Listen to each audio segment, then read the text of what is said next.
Alright, I'm making this update video just because I put up the Kimmel video and I don't want a bunch of comments on that video being like, he's back, right? But yeah, so we'll just make the video updating it. Jimmy Kimmel came back.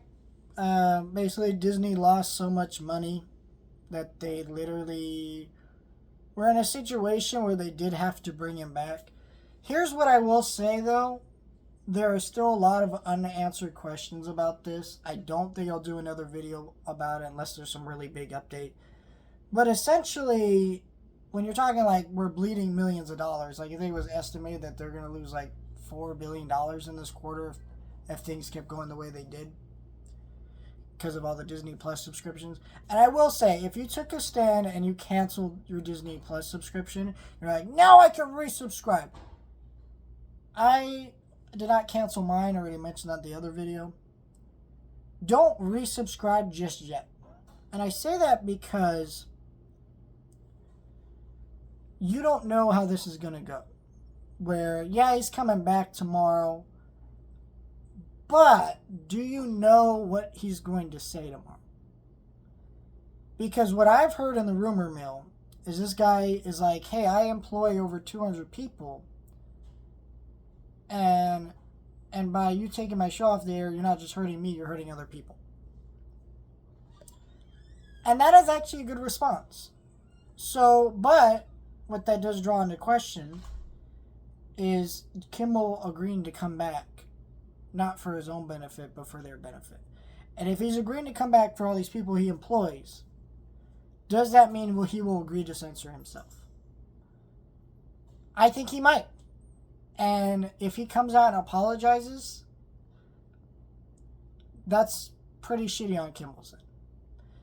Because MAGA has spent the last several weeks labeling anybody who's a Democrat a terrorist. They have literally, there was a right-winger, I forget, who's running a hit piece against Kimmel, that he was in the Epstein list. Like he was in the files. And this was like before and this stuff with Trump happened. This was like last year. And Kimmel had to come out and say, don't fucking say shit like that about me because you have just put my life and my kids' lives in danger. And if you don't retract this, they're going to take this down. Now that guy, from what I understand, did come out and apologize so that way they didn't have to go to court and all that stuff. But that is the severity of dealing with the right.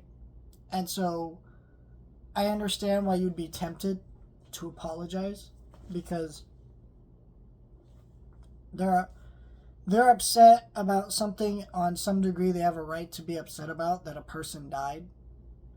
But at the same time, these are the same people who are talking more about this one fucking guy who died who was a racist bigot than the school shooting that happened that same day, than the Democratic lawmakers that were murdered by a guy who had a list of over 75 Democrat names he wanted to also go and kill.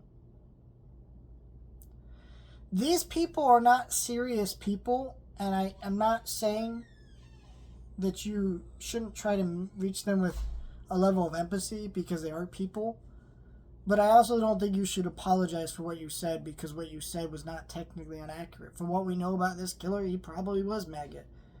Maybe not to the degree that we thought at the time, but still. And so, also, there's a saying, you give a fascist an inch, they'll walk a mile. Well, that's what happened with Colbert. That's how he got canceled. Same situation here. If he apologizes to them, gives them an inch, then they'll go, oh, he has weakness. And they'll ask for that weakness again. And so, we're kind of, and so I don't know. And then the other part of this is, there are other local broadcasting stations who are refusing to air Kimmel.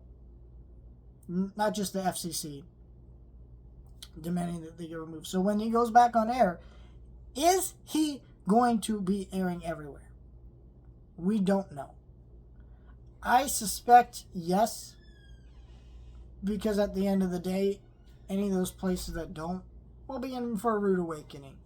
And what I don't mean like that ABC shooting that happened. No, let's condemn that. But I mean more so like they're probably going to get angry letters, death threats, and calls to their office and things like that. I'm not saying I encourage that. The angry letters thing I do encourage. But, like, I don't encourage it if it's, like, death threats to them. I more just mean, like, make your voice heard, make your angry phone calls, No death threats, none of that shit.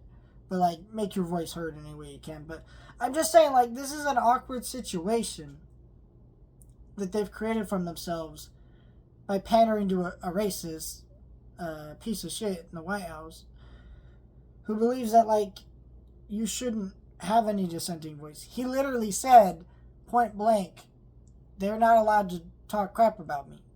He said that on Air Force One. And so we're in an awkward situation with this. So I don't know what's going to happen. I'm glad Disney technically made the right decision, but they should have made the right decision first. They should have known better. And are they going to stop meddling in these things? Probably not. I mean, just think about the fact that The View aired an episode right after this happened where they didn't mention the firing Kimmel and this fascist bullshit. Which, you know, if you know the show The View, they do talk about that. They're angry. They'll get mad. But clearly they got marching orders and they decided to keep shut. And because they decided to keep shut, I don't know. So,